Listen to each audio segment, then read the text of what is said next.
Let's roll.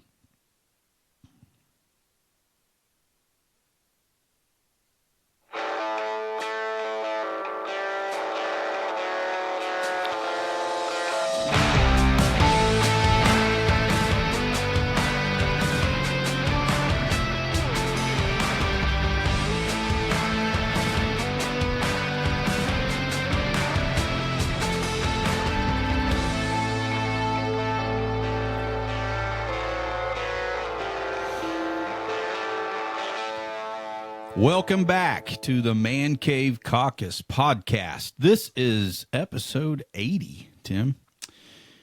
This is your one-stop shop, by the way, for news and entertainment, and I would say the best in information and commentary that, may or may not be relevant, but it sure is worthy of a laugh.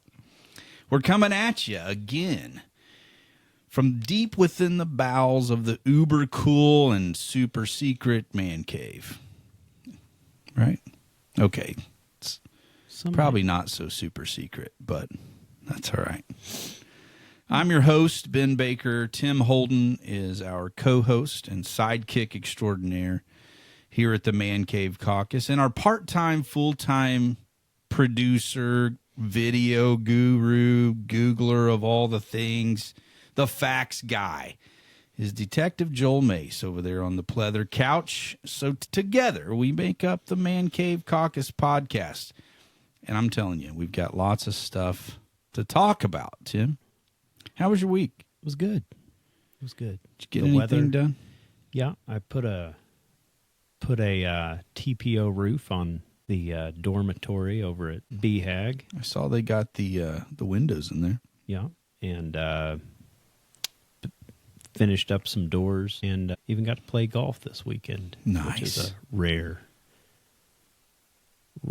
and grotesque spectacle. Did you do okay? It was a par 3, and let me just tell you, I shot a few over par on each hole. Up at the top of the rock, wasn't it? Yeah. Great course. Would recommend. Yeah. Maybe practice a little before you go. It's a beautiful place. Really is. Oh, it's one of those things. Johnny knows what he's doing. He knows what he's doing. Yeah. He does.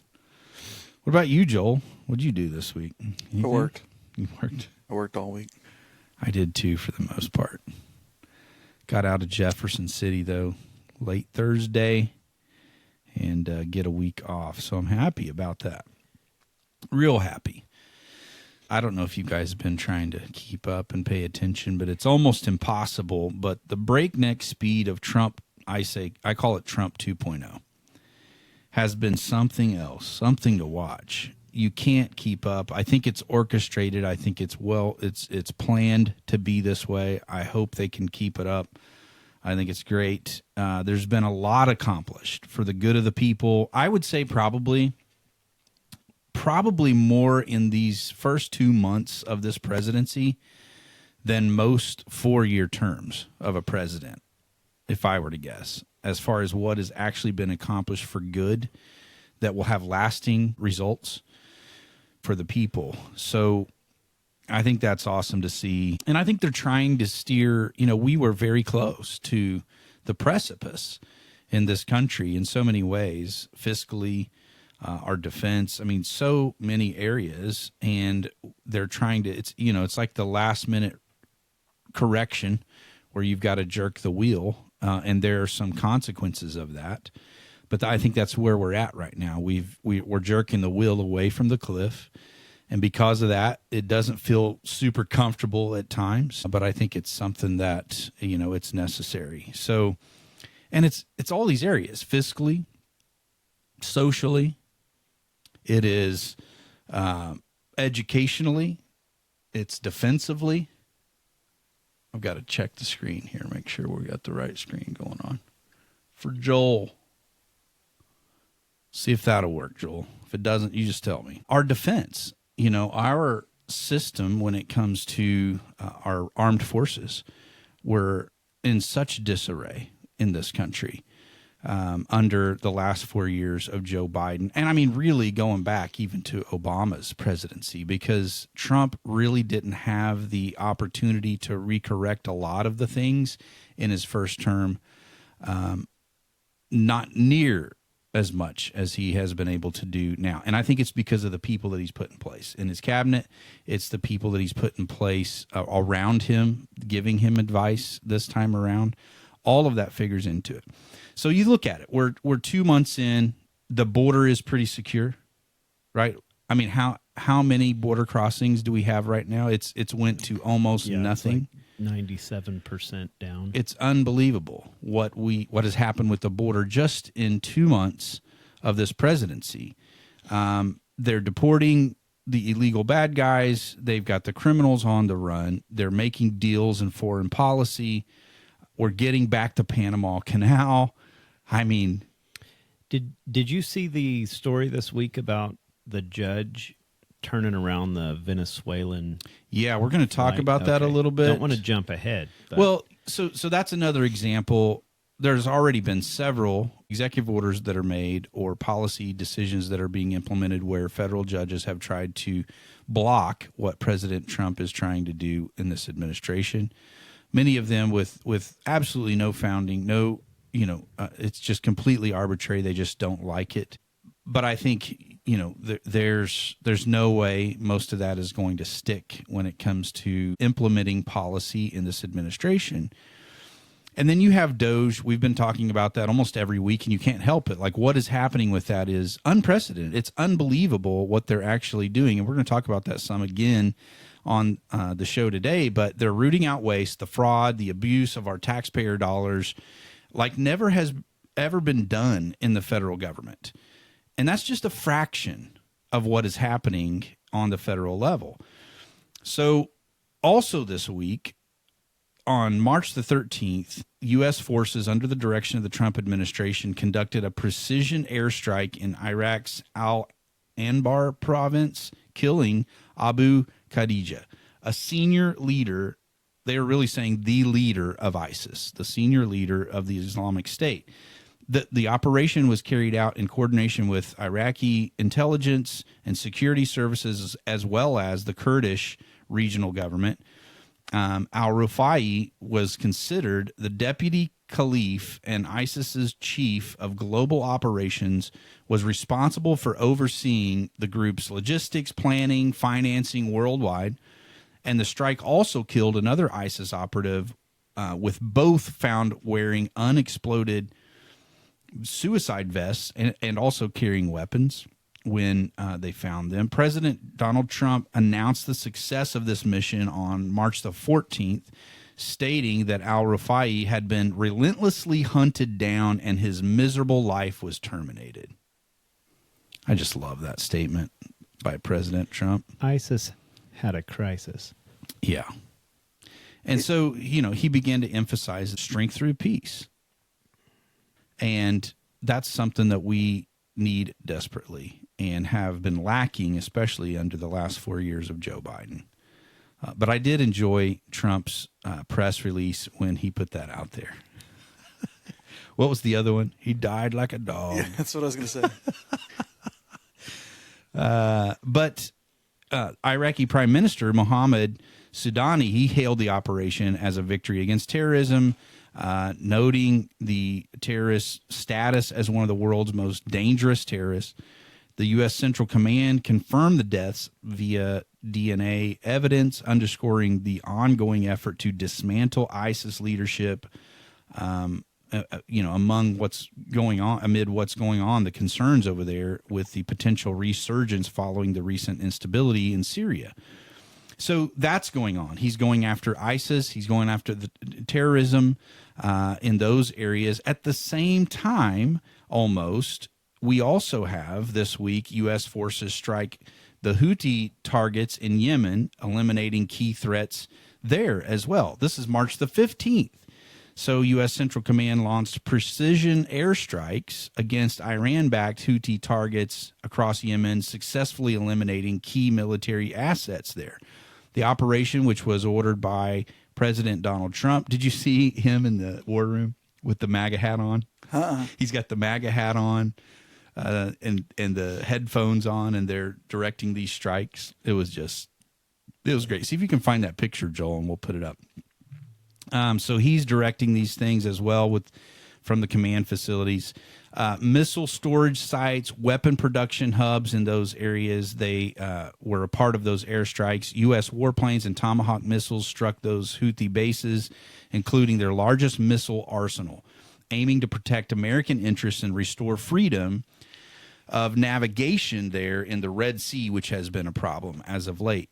The strikes followed Trump's warning to the Houthis and Iran, their primary supporter, to cease attacks or have to face serious consequences if they didn't. So, if you remember, we talked about this, it's been several months ago, maybe last year sometime, but we talked about the Houthis and what was going on over there. But if you remember, they're an Iran-aligned rebel group that controls much of Yemen. They've disrupted the global trade and security since this was like late 2023, launching over 100 attacks on Red Sea shipping and Israel as well, claiming this solidarity with the Palestinians and the Israel-Hamas conflict. They've used missiles and drones to target commercial vessels, especially in the Red Sea area, U.S. warships. They've sunk ships. They've killed people on some of those boats and forced the rerouting of some of the international commerce lanes. And so their growing arsenal, bolstered by Iranian support and ties to Russia, has escalated regional tensions, prompting U.S. and allied military responses to curb their destabilizing actions that they have been doing over there. So in 3 days this week, Trump did more in dealing with terrorism than Biden did in 4 years, in 3 days. So that's going on this week. I've got a video here. It shows the strike. Is that the picture? That's the picture. That's the one you're talking about? There he is. Nice. Looked like he stepped off the golf course. Just walked And off he's got the golf signed course. hat, too, by himself. Well, why wouldn't Just boss level. But yeah, here's a video, Joel, of the this is the strike on ISIS from the air here. You can see they've got the target. Boom. And once more for good measure. Took him out. Yeah, just one more time. So, I mean, just precision. And where was this? Yemen? Yemen?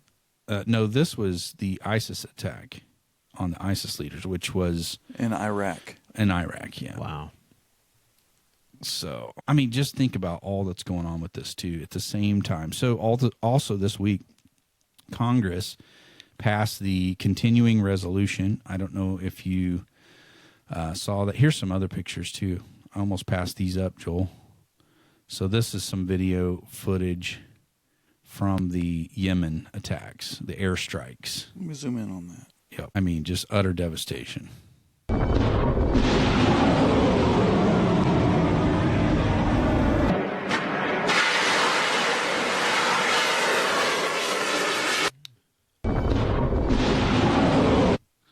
Here's another one. Just a picture of it. So all that's going on. The continuing resolution, is Somebody said, guess he doesn't care about ending wars after all. right. Well, I mean, it's not starting a war. It's No, that's what I'm Delivering us That's what from I'm terrorism. saying. Like, yeah, so ending a terror regime would not Fall into that cut category. back on some war. Right. So the continuing resolution, Joel, see if you can find what the vote was on that. I was going to bring that up and I forgot. Which, if you don't know what that is, I liked how I saw Congressman Burleson last night at the Lincoln Day Jasper Newton County Republican event. He spoke, did a great job. But he explained it really well when he's talking about the continuing resolution in his speech. He said it just simply means that Congress can't do their job. So then they have to vote to, continue to fund the government without really ever coming to an agreement on what that should look like or a budget for that money or whatever. But this time, there was several assurances given by the Trump administration regarding cuts to the budget, that they were even able to get conservatives on board with the continuing resolution to vote for this, even though Rand Paul's amendment in the Senate didn't pass, which would have basically codified what DOJ is doing and put that into law with those cuts that they have done so far. They weren't able to get that amendment done, but they got the continuing resolution passed. In a tweet from the official White House X account, here are some of the good points of the continuing resolution that was passed, according to the White House. The funding bill keeps the government funded, empowers agencies to deliver on President Trump's campaign promises to secure and restore our country and address the waste, fraud, and abuse of our tax dollars. $485 million to continue ICE's critical work and the administration's robust immigration enforcement, including money for additional detention beds, transportation, and removals on those operations. Includes $136 million for the Bureau of Prisons to cover the cost of holding the illegal migrant criminals before they are deported. Fully funds veterans benefits, including $6 billion to cover the shortfall in the VA's toxic exposure fund, ensuring our veterans have access to care. Let's see what else. Gives the largest pay increase for junior enlisted troops in over 40 years. Increases funding for the Coast Guard. Increases funding for air traffic control operations, including hiring and training of air traffic controllers. And continues safety oversight. Ensures wildland firefighters are well compensated following numerous wildland fires, including the devastating fires in Los Angeles. So that's some of the stuff that they put out from the White House regarding what's in that continuing resolution. I've got your vote. Yeah, what was the here. vote count? In the House, it was 217 to 213. 217 to 213. And in the Senate, 54 to 46. Yeah. I think we actually got some Democrats, right? I think Pennsylvania. Old big guy? Yeah. I should know this. Old cut-off sleeve, hoodie-wearing big guy? Yes. I know who you're talking about. Yeah. He voted for it, I believe. I'm curious as to what other Democrats did. Had to have I been think there two. was Schumer? Schumer did? I think Schumer came out and said, hey, this has got to Wow. go. I thought he was I might be- holding it up and speaking against it. but He initially did, and then he came out and he he said- caved. he caved. Old Chucky caved. What do you He starts think with of an it? F. Fetterman. Fetter. There we go. Yeah, Fetterman. So the other thing that happened this week, the Trump administration proposes a travel ban targeting 43 countries. So they did a sweeping travel ban that would restrict entry into the United States for citizens up to 43 countries. And this was a draft memo that was circulated within the administration and expands on travel restrictions from Trump's first term that he had put into place. And then Biden, of course, undid all of that. But trying to bolster national security. And it basically sorts the countries into three categories. So it's like red, orange, and yellow, based on perceived deficiencies in vetting and screening processes. That all kind of figures out to, which category they fit under. But the most severe restrictions applied to the red list of 11 nations. So, back in January, Trump made it. I think this was the first day he was inaugurated. He made an executive order protecting the United States from foreign terrorists and other national security and public safety threats, which then directed officials to identify countries that pose a risk to the United States and to American safety. And so they urged these restrictions are essential to prevent potential terrorists, security threats, or individuals exploiting immigration laws from entering the U.S. While the proposal awaits final approval, including I think the Secretary of State, Marco Rubio, has to sign off on this as well. That's what they're waiting on. But the comprehensive list of that is interesting on those 3 tiers. So the red list, see if you can think of a few that should be on the red list. What do you think? I would think Yemen. Let's see if Yemen is on the... Yep, they're on the list for the first 11. Iran. Yep. China. Mm-hmm. Let's see here. Actually, China's not on the first list. Afghanistan, Bhutan, Cuba, Iran, Libya, North Korea, Somalia, Sudan, which I believe is North Sudan, not including South Sudan, but Syria, Venezuela, Yemen. That's the first 11. The orange list, which is basically, so the first 11 is a complete travel ban, no exceptions, I think. The orange list, which is the second tier, is like restricted visas with some exceptions. So the citizens from these 10 countries then would face significant visa restrictions. They have to have, I think, mandatory person-to-person interviews. And it affects tourist, student, immigrant visas. So that's Belarus, Eritrea, Haiti is on this list, Laos, Myanmar, Pakistan, Russia, Sierra Leone, South Sudan. Yeah, so South Sudan's on the second list, but where it mentions Sudan in the first 11 is North Sudan.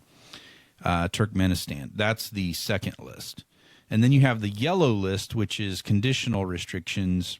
And I think they're given like a deadline of like 60 days where they have to address certain conditions in their country to be able to not be moved to the second tier list, which would be the orange list.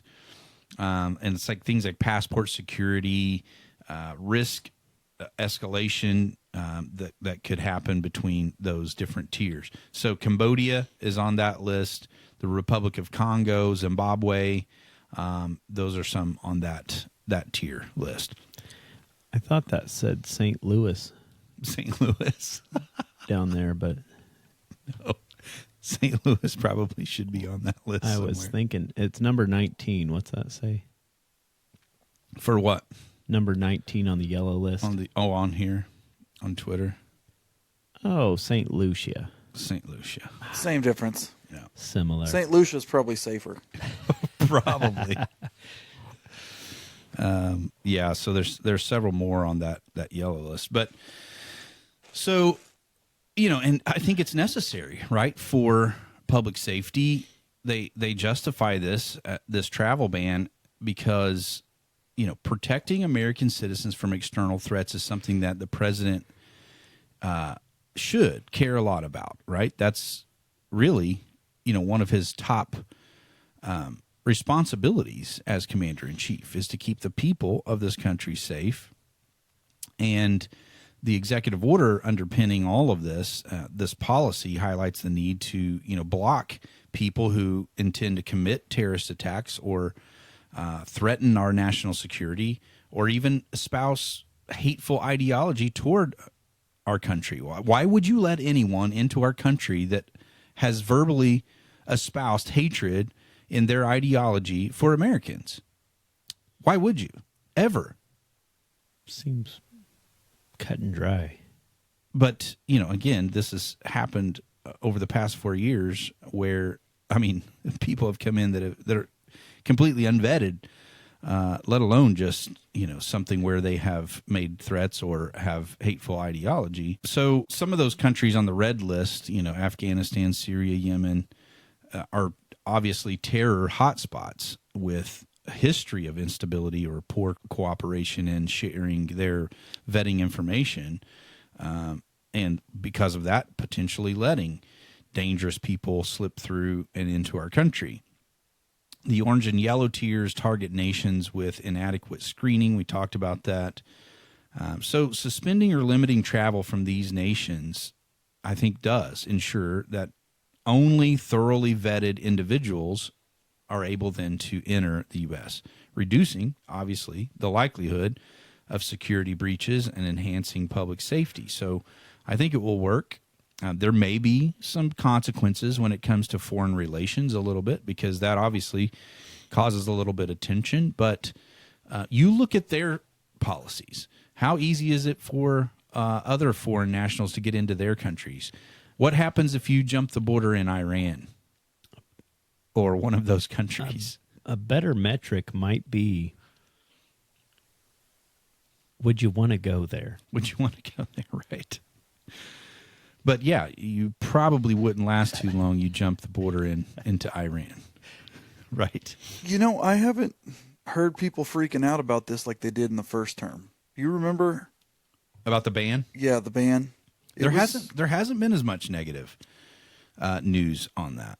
Maybe people are starting to wrap their mind around this. The fact that it's a problem. This whole America first. Well, have agenda. you looked at some? And I don't know if they're legit, but have you looked at some of the poll numbers floating around?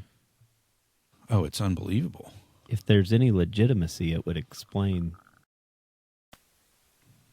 why people aren't squealing too loud. Yeah. Also this week,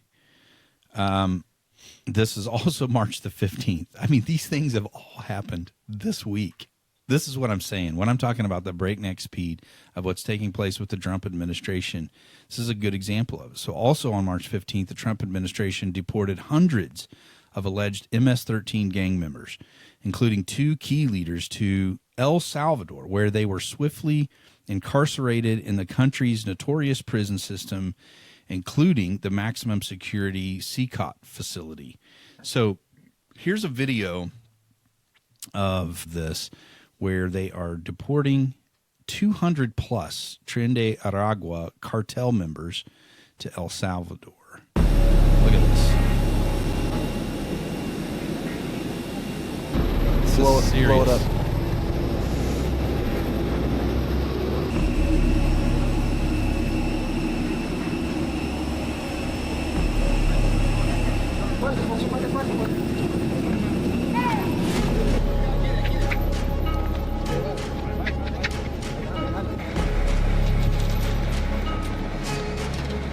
I'm going to pause this for just a second. I am loving how that the Trump administration are doing these videos with all their departments. I mean, almost like... You want transparency? We'll just let you watch. Have you noticed that? Ordeal. Like every department is doing this. The department heads, the operations, like Tom Homan's operations. And I think, again, like you can't argue with this. Well, when it's so easy now to put this stuff straight to the people on X and other platforms, podcasts, I think it's a great thing. Well, and the press secretary keeps getting questions about transparency, and she's like, "Hey, just get on X. Go on X. It's all there. It's all there."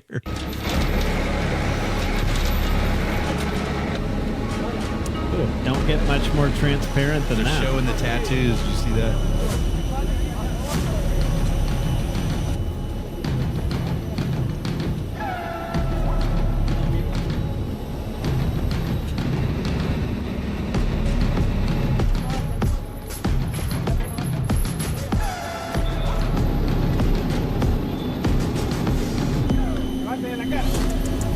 You know what this also does?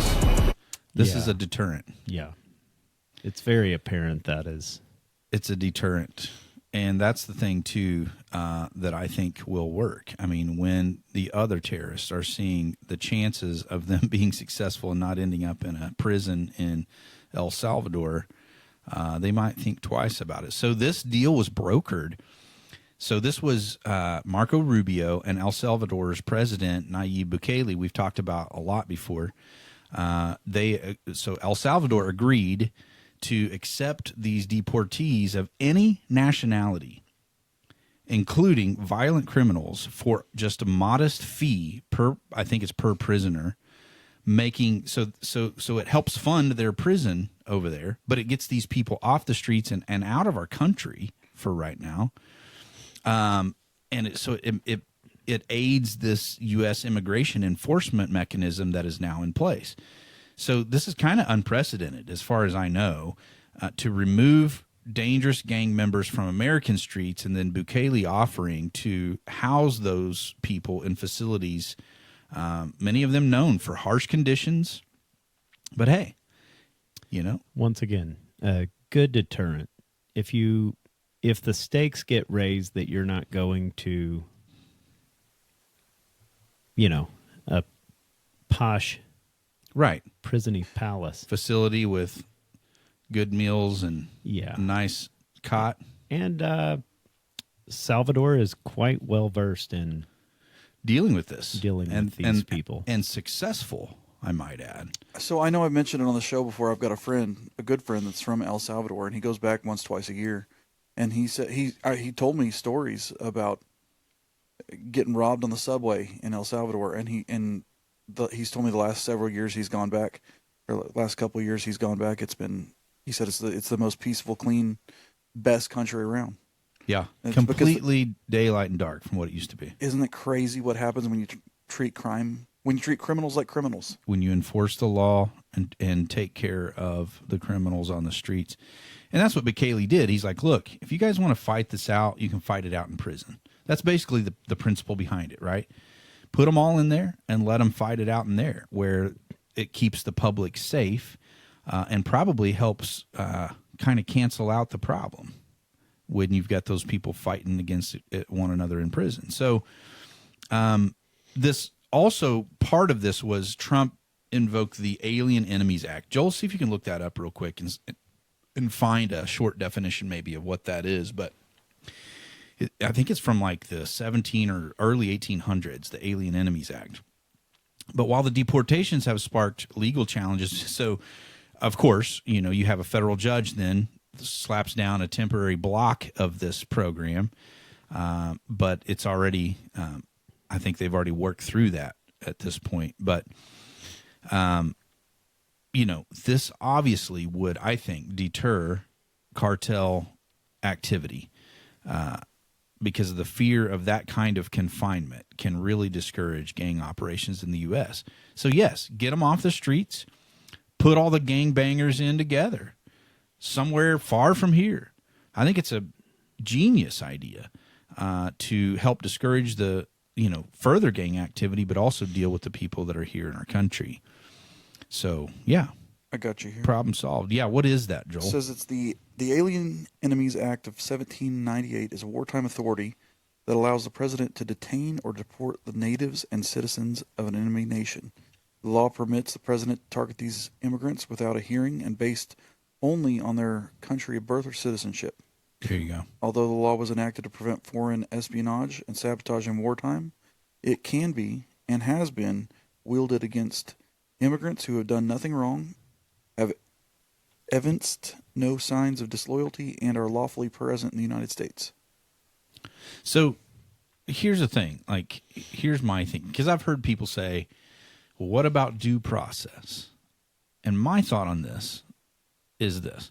If you're here illegally, the due process that our Constitution affords to someone who breaks the law does not apply. If you're here illegally, then you should be deported back to your country or to another country that may take you and get you off the streets and out of our country for the time being, and let that process work out wherever they came from.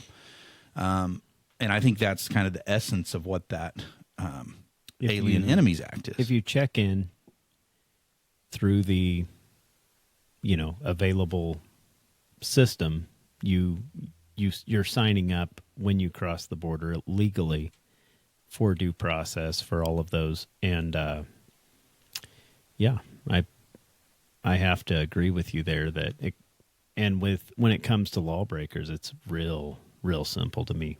Well, especially violent criminals. It's one thing if it's something very, benign and they don't pose a threat to other citizens, but people who have a violent history or have a criminal history of that kind of crime, again, why are we keeping them here? Why are we using our taxpayer dollars to give them a a nice cell somewhere in our country when they should be deported back to their country or someone who will take them.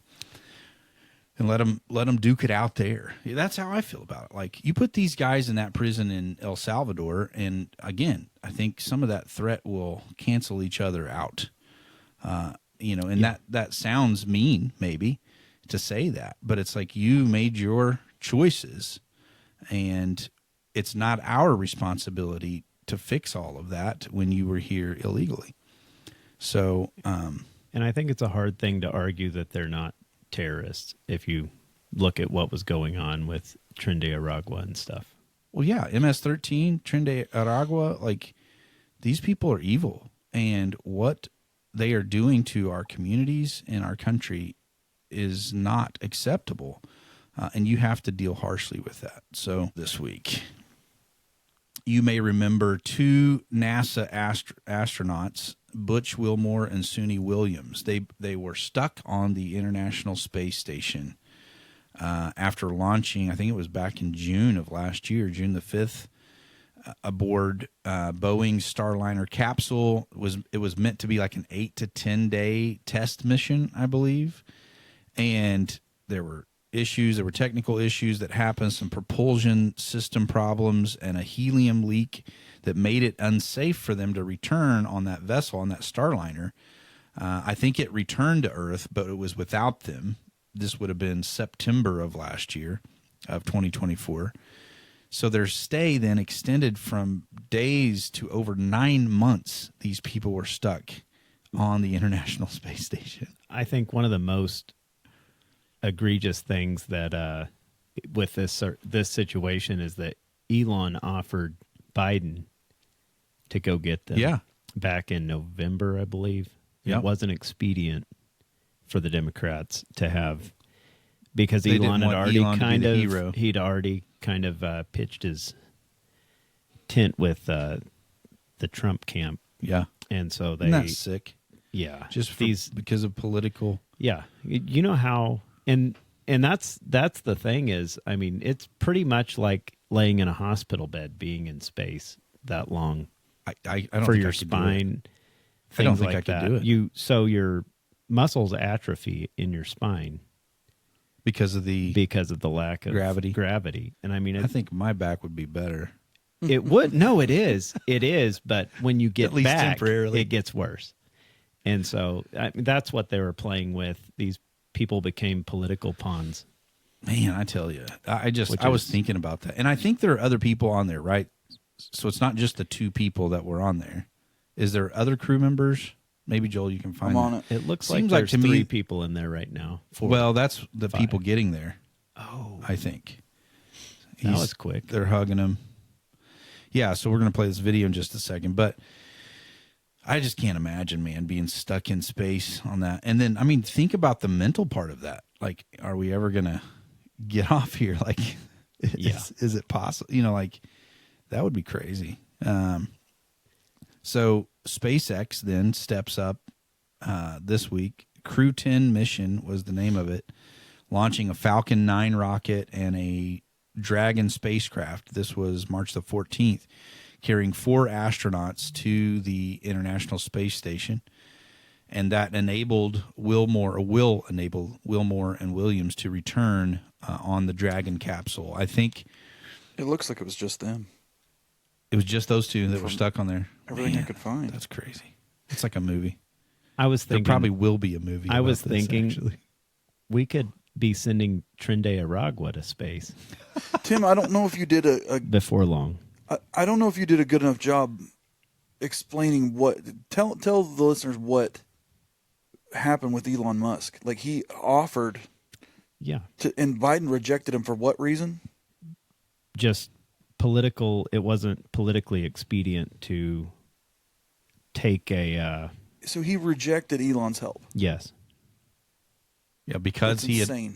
had already months ago. vocally supported Trump. Because it would have been a win for Republicans. Yes. Oh yeah. Well, they Pitiful. didn't Gross. want them to be the hero. So no thanks, Elon. We'll just leave him up there for a while until we figure out this election stuff. This is sick. It's just so sick. that is the. I bet those two people, if status they were quo. not Republicans before they went, They got red pilled.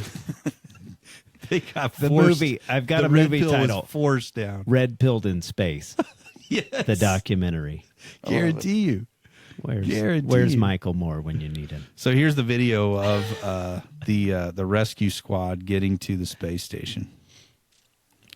Look at this, man. Onishi, the first Crew 10 astronaut through the hatch, followed by Peskov.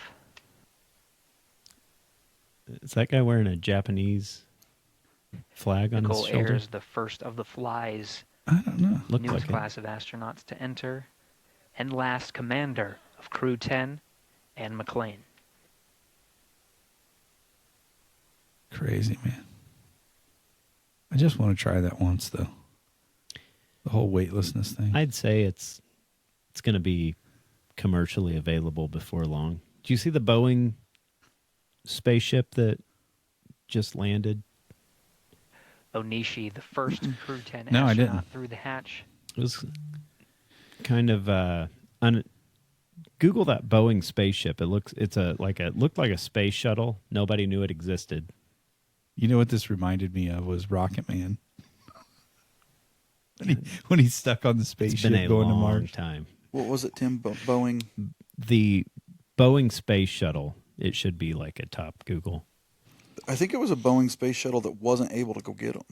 Yes, but it just landed. So it tried, but then came back. Is that what you're That's speculation that it may have. There was a lot of speculation around it. Nobody knew it existed. It was saying? Private. when it landed. So it wasn't NASA. I don't believe so. So it's something that's probably a prototype that Boeing was working on. But I'm guessing. And they just dropped the name of it.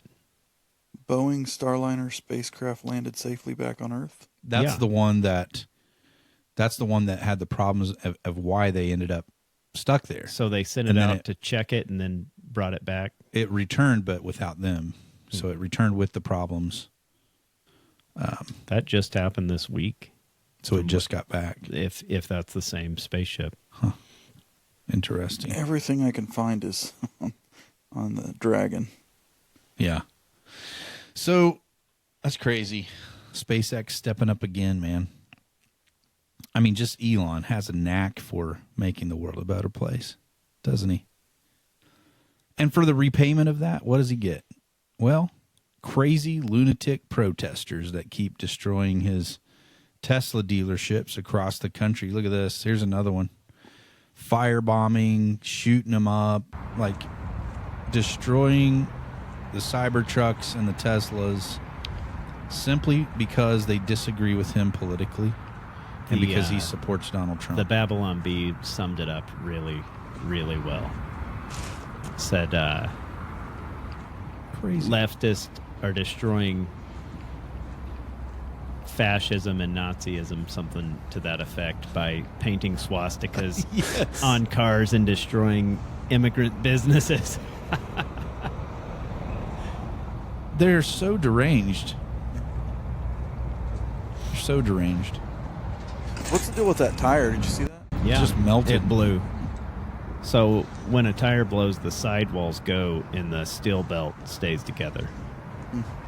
Don't ask me how I know. Isn't this crazy? Now, if you're doing 80 down the highway, the steel belt sometimes comes apart and just busts the Yeah. underbelly out of your That's RV. also a possibility. Here's Ask what me how I know. And that's how I know. it's about all I know about this, I guess. I guess. Here's what Trump said regarding this. He said, to Republicans, conservatives, and all great Americans, Elon Musk is putting it on the line in order to help our nation, and he's doing a fantastic job. But the radical left lunatics, as they often do, are trying to illegally and collusively boycott Tesla, one of the world's great automakers, and Elon's baby, in order to attack and do harm to Elon and everything he stands for. They tried to do it to me at the 2024 presidential ballot box, but how did that work out? In any event, I'm going to buy a brand new Tesla tomorrow morning as a show of confidence and support for Elon Musk, a truly great American. Why should he be punished for putting his tremendous skills to work in order to help make America great again? So, yes, the president brought Elon to the White House with the Tesla, and he purchased it. So, full price, he said. Cherry red. And they asked him how he paid for it, and he said, I'll write a check. Straight cash, homie, is what I would have said. Cash, homie. We got to get that button on. We really do. So here it is. This is at the White House, and this is funny because Trump starts talking about how they won't let him drive. It's funny. Got little X there, too, with Elon. Hello, President Trump. Are you looking to buy or lease today? Well, I'm going to buy, and I'm going to buy because, number one, it's a great product, as good as it gets, and number two, because this man has devoted his energy and his life to doing this. I think he's been treated very unfairly by a very small group of people, and I just want people to know that you can't be penalized for being a patriot, and he's a great patriot, and he's also done an incredible job with Tesla, and I mean, nobody else has a car company started up in the last 30 years that's been successful. I don't think so. And not only successful, but super successful. And because he's able to find billions and billions and billions of dollars of fraud and waste and all of the things, I mean, our country is going to be very strong very soon because of a lot of the things that he's done and a lot of the things that I'm doing. And there's no better team, but there's no better for what we're doing. There's nobody like this, and he shouldn't be penalized. And when I watched the other day, I said, I can't believe it. It should be the opposite. People should be going wild, and they love the product, but because he's finding all sorts of terrible things that have taken place against our country, they want to penalize him in an economic sense, and I just think that's very unfair.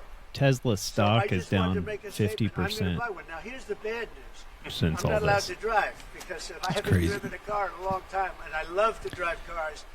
This is like the greatest marketing scheme ever right here, though, right? Like, who else has had the ability to have the President of the United States to just Endorse their product? One of my great things in life is that I can, I like to drive cars, but I'm not allowed to. He said, I'm not allowed to. I saw a pretty cool thing. They did the top 10 most. So they rated cars on Made in America from 1 through 10. Not a single car from the big three made it on that list. The Honda Ridgeline was one, and the top 3 most made. So it was most sourced and everything in America were all 3 Teslas. Wow. And it's just kind of funny. I'm like, they're pretty much co-opting that. There was a point where, to me, a Tesla was kind of a status symbol of wokeness for auto, kind of like the Prius. I think the Prius was a little more. That was so. the first one. That's level 1, and 1A might have been a Tesla, and then they've kind of. It really feels. I feel like I should probably be, looking into options. They've changed that narrative completely at this point. So yeah, and I think like the crazies, man. Their mentality is they can justify and encourage violent arson because it's people they disagree with politically, and it's just insane. The people that's supposed to be, according to them, tolerant. Yeah. But so yeah, It's a bad Trump's look. got a Tesla in the garage now there at the White House, and he said he's going to let his staff drive it. So, well, with the self-driving mechanism That's what I was now, thinking. I was thinking about getting one and just like letting it Uber people while I was doing something else. I feel like the ultimate, I think you could do that. The thing they should do is make a Cybertruck the what's the limo? What do they call the limo that the president rides? The in? Beast. Make a limo Cybertruck. Mm-hmm. They're already bulletproof. Yeah. that would be the thing that he needs to do. There may be prohibitions though on certain technologies. You never know. Put a Hemi in it. I don't care. Yeah, right. I'm just saying it can be done.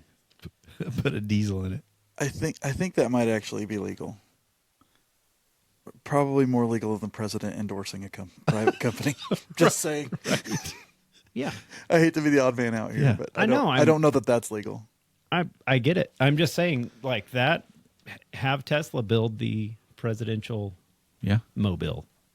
Yeah, I'm all about that. Or at least compete with the. I'm telling you, it has to be a bid process, right? Like, it can't just be. I believe because government. I think Rolls-Royce has made one. They would have for to a past president compete and be able to, submit their bid. I bet you Elon would donate it. Oh, I know for sure. he would. How do you lose a bid process when you donate it? And then, guys, this is my vision. A limo Cybertruck cruising around the Indianapolis 500 next year. Oh, man. As the pace car. Yes. America. If that doesn't make you want to sing the Star Spangled Banner at the top of your lungs, that's right. Driving down the freeway, nothing will. Oh, man. Good stuff. One more story real quick, and then we'll take a break. Also this week, the Trump administration converted the CBP app. Remember, that was the app that Biden was using to import unvetted illegal aliens into our country by the plane loads from these different countries. Now they have converted that into a self-deportation app. So now you can get on there and deport yourself, and that way avoid any incarceration if you so choose. So here's a little Fox News blurb regarding the conversion of the CBP app. Well, breaking right now, the Trump DHS is launching a new self-deportation app for illegal immigrants, giving those in the U.S. illegally an incentive to cooperate. And Bill Melugin is live in L.A. with more. Hi, Bill.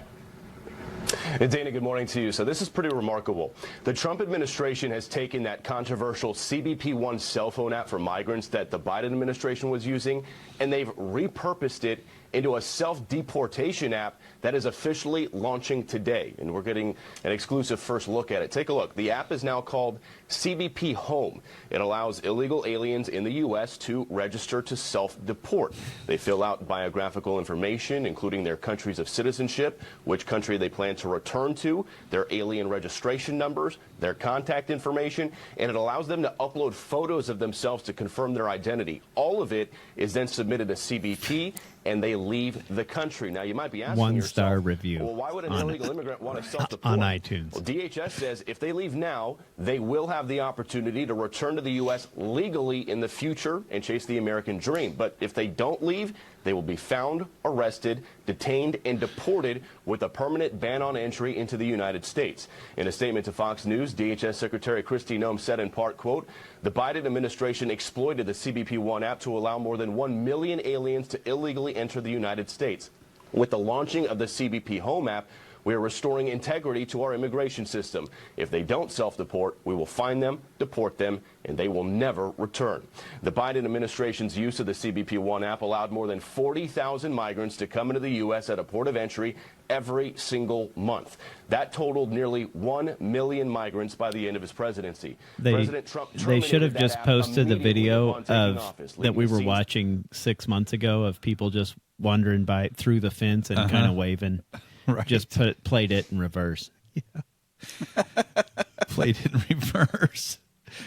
I like what Rubio said. I think it was Rubio. He's basically saying like, no, it was Stephen Miller, actually, the deputy chief of staff for the president. He said, go home or go to jail. Like, this allows you to book a flight home and avoid any significant criminal and financial penalties that come with continuing to be unlawfully here in the United States, and that way you have the chance then to return legally at some point. So I thought that was an interesting thing that they rolled out this week and now is live. So in other words, we've provided a real nice way here for you to avoid going to jail. If you just want to get on here and book yourself a nice one-way flight back to where you came from. And that in that case, we'll leave you alone. Just a quick thought that I think would be a interesting thing is if Doge figured out the tax burden of an illegal immigrant without, that's not contributing. And you could sign up for getting a little tax incentive to go get a fresh start back home. I'd be behind that. Mm-hmm. I would give my $5,000 Doge refund Right. to that fund. Yeah. Yeah.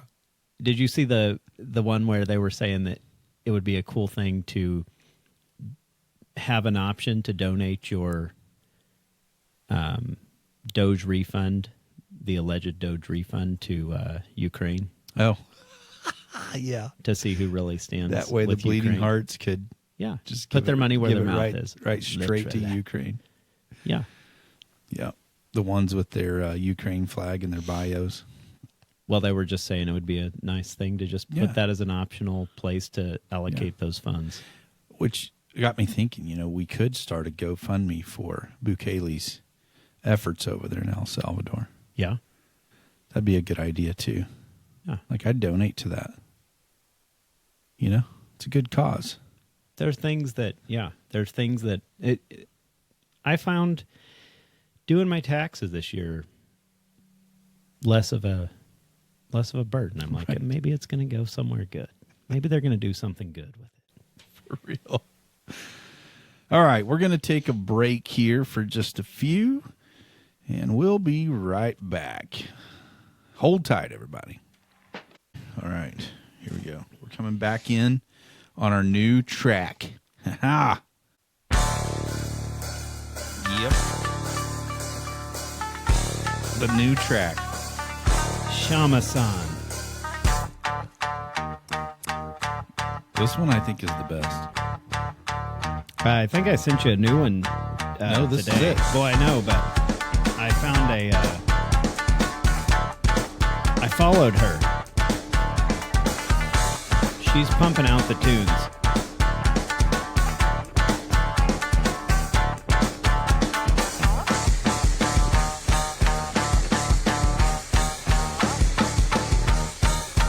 Could she be the shaman of the Shama-san? Or do So you have good. to be a male to be a shaman? Oh, that's a good question. Yeah. If I was a Shama-san guru, I would put out a self-titled album called The Shaman of the Shama-san. Shamawan. Yeah. We do need to get a hold of this girl and see if she'll come on the podcast and play. Yeah. You do not have to be a male to be a shaman. Okay. Thanks, Joel. Well, now we know. That was a pretty quick turnaround. I didn't know if he was gonna humor me. I wouldn't do such a thing. You didn't even have to request it. Listen to this. Shamanic practices and roles have been recorded in historical ethnographies to include women, men, and believe it or not, I believe transgender individuals. No. Oh, no. That's brought to you by Google. I guarantee it. Gemini. Brought right. to you by Google Gemini. That's right.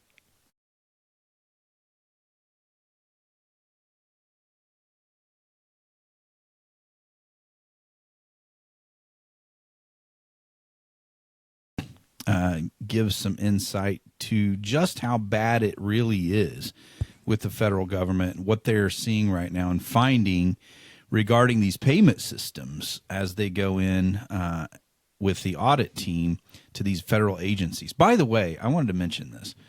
You realize, this is nothing new when it comes to forensic audits, when it comes to the private sector. Corporations are very familiar with forensic audits. It's something that's very common practice when it comes to the private sector. But we've never seen this, as far as I know, in my lifetime, for these federal government departments or agencies like we're seeing it with Doge. So, you have the left and you have the media trying to make it look like this is unprecedented. This, what are they doing? What kind of spell are they putting on the federal government with these agencies? And it's like, these are forensic audits. They go in and they plug their computers into your system and they look at these payments and see if it all, is reconciled or not, and where the money's going, where it's coming from, who signed off on it. Like all the things that is a very normal practice for a private corporation to have to prove actually to their shareholders, is what's taking place with Doge. It's not like some spell they're putting on the federal government. They're doing forensic audits and they're finding a lot of discrepancies and issues with these agencies. So here's Elon talking a little bit about that. To give you an example of like what's happening, say, Treasury, which is improving rapidly. The main payments computer is called PAM, like payment accounts master database or something like that. But everyone calls it PAM. That's responsible for almost $5 trillion of payments a year, roughly $1 billion an hour. And when we came there, we're looking at the PAM, and it's like the payments have no. You could put a payment through with no payment categorization code, and no description on the payment. Like basically untraceable blank checks. This is the kind of thing that if it was done as a public company, the company would be immediately delisted and the executive team would be thrown in prison. But this is just normal at the government. So we said, okay, our recommendation to the Treasury and the Federal Reserve is like we need to make the payment categorization codes mandatory, not optional, and there needs to be an explanation. We're not judging the quality of the explanation, but there should be some explanation for what this payment is for above nothing. That's a radical change to the system that is being implemented now. The radical change to the system. My guess is that probably saves $100 billion a year. Where was that money going? Rough order of magnitude. Where was that money going? Well, so this is where you get into the sort of gray boundary between waste and fraud. If money is sent to a person or organization from the government, and you didn't really deserve it, but the government still sent it to you, is that waste or fraud? Right. Rogan's just like, what is happening? $1 billion an hour? That's just the Treasury Department. I can just hear Napoleon saying, that's like $1 billion an hour. I can't even fathom that. If you don't support that, you don't support America. Well, again, like, why would they not want any categorization or explanation of payments other than... Very simple. I think that's actually what part of Rand Paul's amendment was to categorize the payments, and they voted it down. Congress voted Those it are down. Enemies of America that voted against that. How about, man, it keeps getting uglier for It's crazy. our guy, Massey. the patch, no, eye patch. Oh. Yes. He's Crenshaw. Crenshaw's making a real heel of himself. Dan Crenshaw, he is. It's a cringe Shaw. For sure. Good one, Ben. Touche. That's right. Oh, yeah, that was something, too, that happened. Trump kind of said some negative stuff about Thomas Massey. And I'm like, man, I like Thomas Massey. Like, I think he's genuine. I think, because he was talking about the continuing resolution and all of that, and Trump was trying to get it done. I like Thomas Massey, too, but he believed in America that's just not possible right now. Right. It's like this is emergency conditions, Maybe one day. Right. Or hopefully one day. Yeah. I applaud his principled stance and his commitment to that. And I think his people that elect him want that, and they keep voting him in. And I hope he runs for McConnell's seat in the Senate, but we'll see what happens with that. But yeah, anyway, like, why would you not want this stuff marked? And I mean, the sheer level of money that is going through just one department, $5 trillion a year. $1 billion an hour, and you can't even, like he said, it's just basically a blank check, a lot of it, that is not marked as to who's getting it or to why it was sent. And the liberal media has the audacity to ask for transparency for your taxes and anything you do with the federal government. The liberal media in press conferences, the last few have been complaining about transparency. Right. And he just wants you to put the memo for the check. That's all. Right. Just write something in there. It's crazy to me, and that's what I've been saying when people ask me. I'm like, how could you oppose it? Like, what could your argument possibly be to oppose doing what they're doing right now and to trying to have these checks and balances in place as to how our taxpayer dollars are spent? I'll never understand how anybody could oppose it. Have you ever seen the left react, the citizenry react, flip out like they have? I really haven't. So I'm glad you brought that up, Joel. I've got a little story I have to tell. So Thursday, I get a call from my assistant that somebody had called the office and was kind of acting a little strange in the phone call, and actually made the statement that they were going to run against me, or they were going to find somebody to run against me, or whatever, which is funny because have fun with that. There's not another election for me. So great, go for it. I'm termed out. But anyway, I thought that was funny. So I was like, okay, well, give me their phone number and I'll give them a call, So I call this lady, and did you record the call? I so wish I would have, Tim. Like, I spent an hour and 15 minutes on the phone with this lady on my way home, which I had nothing else to do. Oh, yeah. So you weren't sitting in your office. So I just had fun with it. But she's a perfect example of what we're talking about right here. She is losing her mind over misinformation that she's hearing from I don't know who, but it's not correct, about Elon Musk and about Trump and about all these things. We're going to do away with the Department of Education, and our kids won't have an education, and special education kids won't get an education. And I said, ma'am, where are you getting this information? None of that has happened. None of that is going to happen. Just because the federal department, even if they do actually eliminate the Federal Department of Education, which I think would be one of the greatest things that's ever happened in the federal government in a long time for education. Like, yeah, right.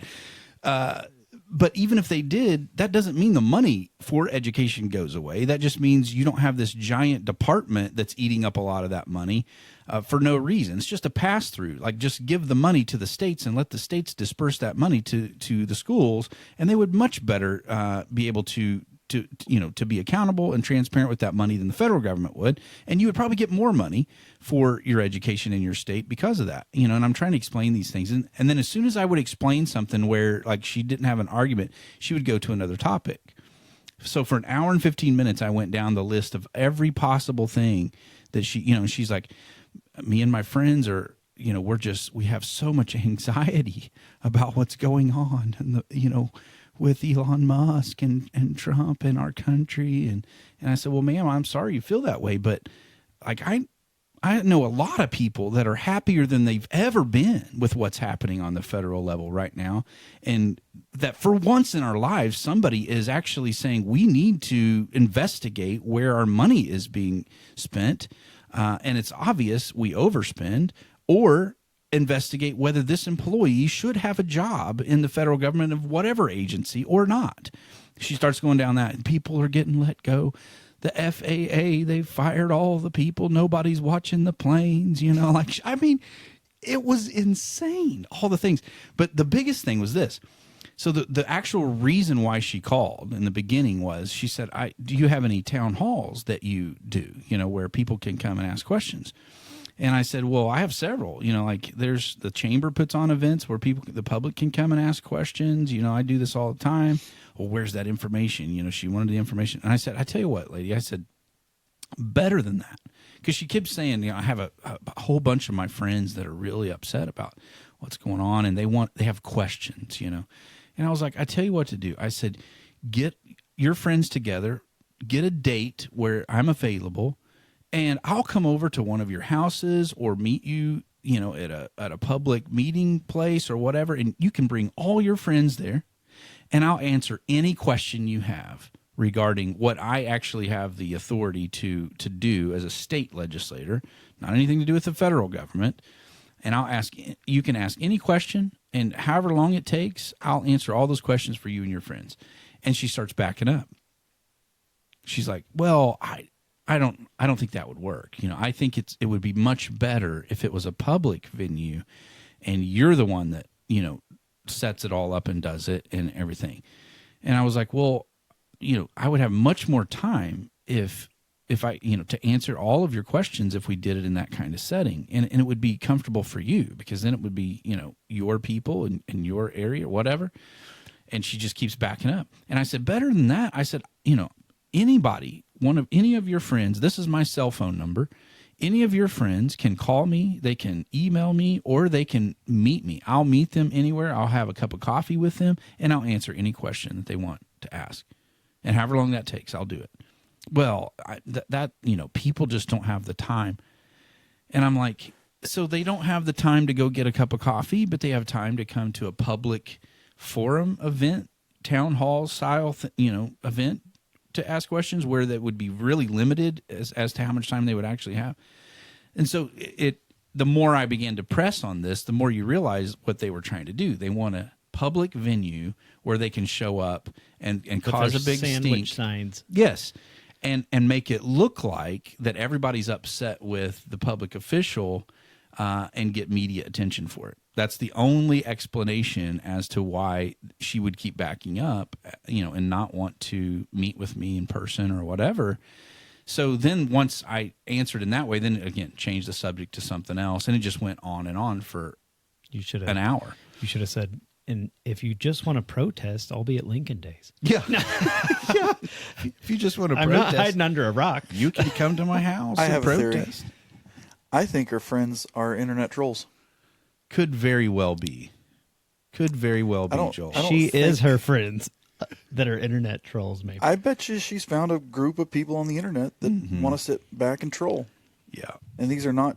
And probably not all from my district. Yeah, these either. are not 160th citizens. Well, that's what I told her. She's like, I just can't believe that you don't. And I said, ma'am, I have been in office. This is my 7th year. And I have been transparent. I have always answered people's questions, whether I agreed with them or not. I've always offered myself to meet with people who have concerns about what I can actually do. Now, if it's something that I have no authority over, you're wasting your time and I'm wasting my time. Such as Doge. Such as anything to do with the federal government or Elon Musk or Doge or any of that, But she just kept going about all these fear factor things that aren't happening. They aren't happening. And I'm like, well, she's like, I guess then we'll just have to find out. And I'm like, well, yeah. And then she started talking about Amendment 3 and abortion, started talking about the initiative petition process, and I explained all of this, like the different ways things can get on the ballot. I even asked this. I said, do you believe that we should allow foreign influence in our elections? And she's like, well, what do you mean? And I said, well, you realize that Amendment 3 and Proposition A and a lot of these statewide ballot issues are funded by people outside of our country to the tune of millions of dollars. Like a foreign billionaire put millions of dollars into Amendment 3. And so do you think then that that's really an organic effort from the people of our state? And here was her answer. Well, I just think that it's crazy that a foreign billionaire cares more about women in Missouri than you. Wow. That was her answer. And I said, so you're saying it's okay then, right? So one minute she's saying Elon Musk is funding elections and the reason why Donald Trump got elected. And then the next minute, as if to say he shouldn't be allowed. And I said, well, lady, you realize he is a citizen and he has a First Amendment right to give in elections by the law. And he's never done anything other than by the law. Well, yeah. And I was like, but there are people who circumvent the law and give millions of dollars to these initiatives, and it's like you couldn't get through, the misinformation and the way she was thinking on these issues. So anyway, it was but that's all to say, Joel. Yes, there are people who, and it's like I think she's one of those people that never has paid attention much at all to politics until now, and she's got all these questions, and it's questions that most people have already gotten answers to, at least if they have good information. And I think that goes to like when you start seeing the people that you do pay attention to squirming like they are right now, the Elizabeth Warrens, the AOCs and AOCs, when Crockett, when those are kind of the top tier of what should represent the American political system, screaming like that, right? It's the most impressionable people are going to be squirming along with them. It was something else. So we'll see if we end up. I would love to meet with her and her friends and answer questions. And I told her, I said, obviously these are partisan issues, and you think very differently than I do, and we'll never agree on a lot of that. But you also have to realize that most of what you're talking about has nothing to do with my responsibility as a state representative. And then she also said, well, I've called your office before and you didn't respond. And I said, well, what did you say? Or what message did you leave? Or what did you tell my assistant? Well, I told them that you should vote no on whatever bill. And I said, did you ask for a call back? No, I just told them that I wanted you to vote no on this bill. And I was like, well, if I get a call from somebody who just says vote no on this bill, it's not typically one that I'm going to respond to and give a call back to, right? Unless they ask for that, especially if they're not my constituent. But which I think she's my constituent, but I'm not even sure of that. So anyway, let the Googler figure that out. Private message me or let's go, Joel. So next up, Director of National Intelligence Tulsi Gabbard revoked security clearances of key Biden administration officials like Antony Blinken and Jake Sullivan, along with 51 former intelligence officials who signed a letter dismissing Hunter Biden's laptop as Russian disinformation following President Donald Trump's directive. So the Hunter Biden laptop controversy, which we've heard about a lot, right, over the last few years, happened. It started, I think it came out in 2020 probably.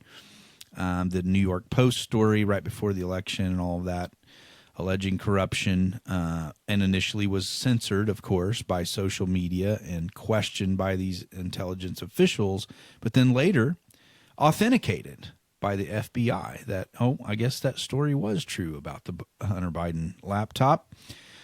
So these officials that tried to bury all of that, Tulsi Gabbard has revoked their security clearances, which I think is great. Why should we allow them anywhere near any area that should be a high security level place in the federal government? So I have just one question. Why did Antony Blinken turn his pass in on the way out the door? Why would any? I had the same question, Joel. Like, why do these federal officials, once they leave office, still have security clearance? It's insane to me. The day I leave the sheriff's office, you're no longer an employee. I'm going to have to check in at the desk and ask if I can come back to the offices. Right. You know what I mean? Like everyone else. As an elected official, you can't. Like, as an elected official, once I am termed out and not an elected official, you lose your email and everything. I have no connection and no security clearance to the building, to any of the documents, to any of that. And that's an elected position. These people are bureaucrats, and they end up getting prolonged security clearance to the federal government. What could possibly go wrong with that? It's crazy. I was just thinking how 56 men signed the Declaration of Independence, and that was in the 1700s.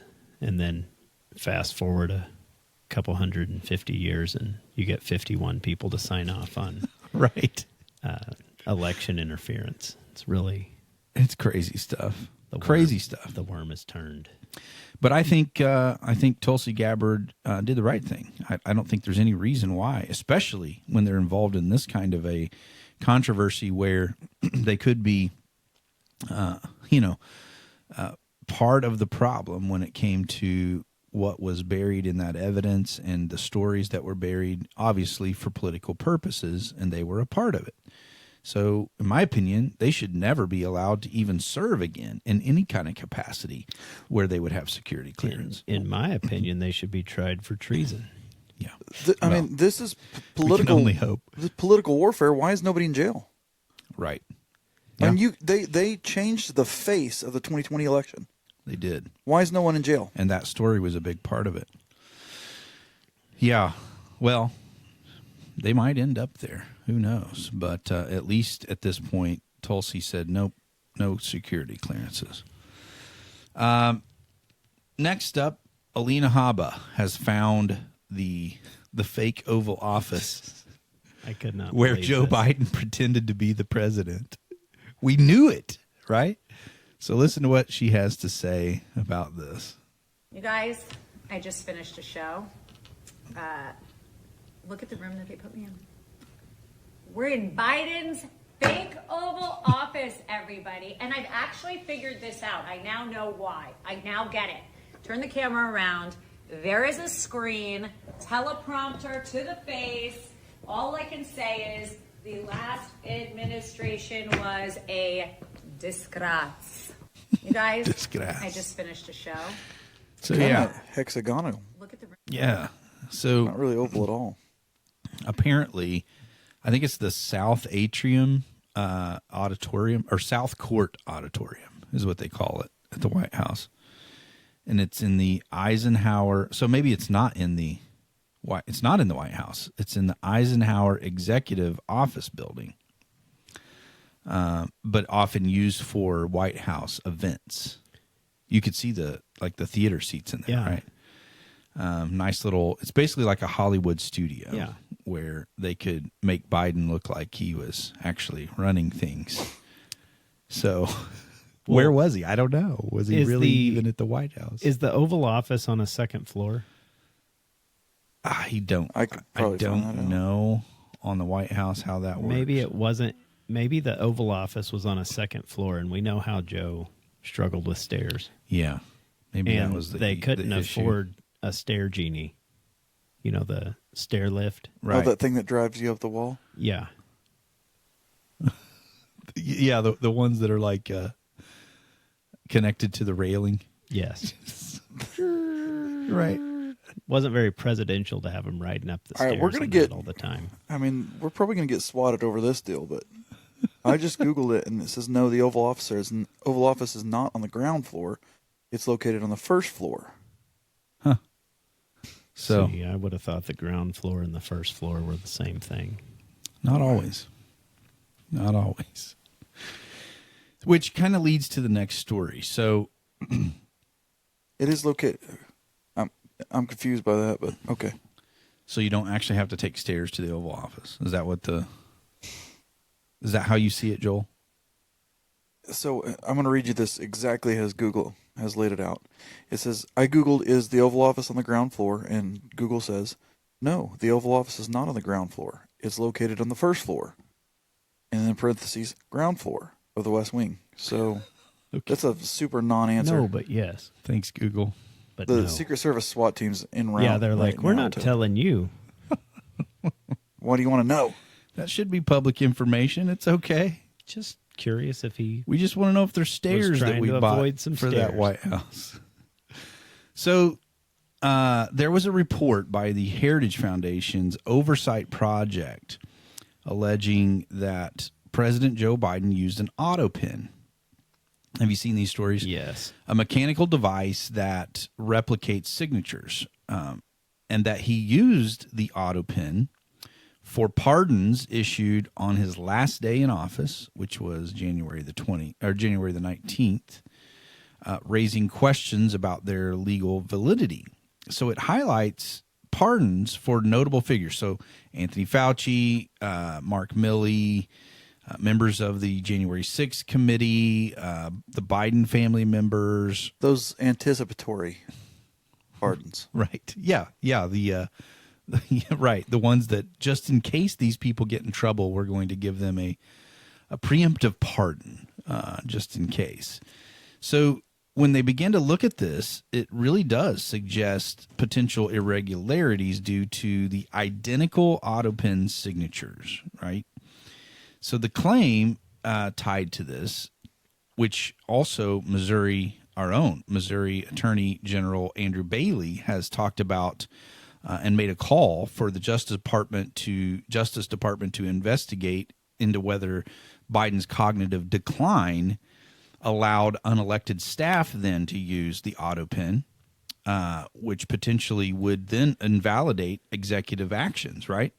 Like if you could prove that his cognitive ability was not to the level where he could actually sign documents and his staffers were signing documents with an AutoPen, then you could make the case that those documents were not valid in a court of law, which I think Andrew Bailey's right up. I mean, like he's on this, and I think he realizes that.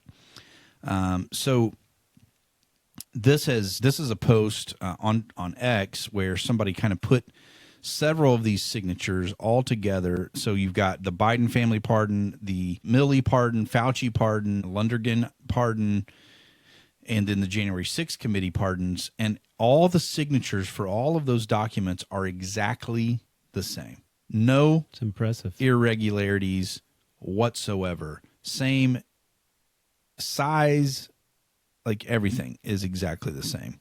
How is that possible if it's not an AutoPen? So I think that's a legitimate question. Obviously, the Trump administration does. Here's Trump talking about it when this kind of broke from the Heritage Foundation. But you don't use AutoPen. It's number one, it's disrespectful to the office. Number two, maybe it's not even valid because, who's getting him to sign? He had no idea what the hell he was doing. If he did, all of these bad things wouldn't be happening right now. But you don't use AutoPen. So even President Trump was speaking about this as well. So I don't know. I mean, I think they could actually have a case, because how do you allow the president to be completely circumvented because of his cognitive decline and say that those executive decisions stand? So I don't know. Just see Fauci knocking on Biden's door at 10 p.m. that night. Right. Hey, Joe, could you sign this? Right. Hey, Joe, one more. One more. One more. He kind of reminds me of, a lot of Bernie Sanders, like the voice, Yeah. Are you supportive of this? Are you supportive of these onesies? Maybe it's the same guy with a rubber mask. Could be. Next up, InfoWars reporter gunned down in Austin, Texas. Did you see this story? Yeah. So sad, man. And our hearts go out to, and prayers and thoughts go out to the family of Jamie White. He was an InfoWars reporter, was murdered outside his home in Austin, Texas on March the 10th, triggering a homicide investigation by the Austin Police Department, marking that is the city's, I think, 8th homicide of the year. But White's family and the police suggest that the possibility could have been related, that the killing could have been related to a car break-in attempt, and maybe it wasn't necessarily targeted, or that he wasn't necessarily targeted due to his journalistic work. But man, well, you look at the last things he was working on, and so did you read into that? What I listened to old Alex Jones kind of break it down, and I mean, he was not insinuating that it was politically driven. It's just the too many coincidences. Mm-hmm. Yeah, there's a lot, and you'd have to check what story he was, the last post he had on X, but it just seemed, what a convenient thing that it was. I mean, I would assume it would be pretty, convenient to bust a window out and then, be a good alibi. Yeah, it seems like a lot of questions to me. And I tell you one thing: if Alex Jones isn't looking at it as a conspiracy theory, yeah, it might not be. I don't know. Right, it might be legitimate. It's just a thought, Joel. It's just a thought. But yeah, crazy stuff. But look, I don't put this kind of stuff past the left right now. Scene and the outrage that they have because they disagree politically. But let's hope it wasn't that. Alex Jones did blame it on the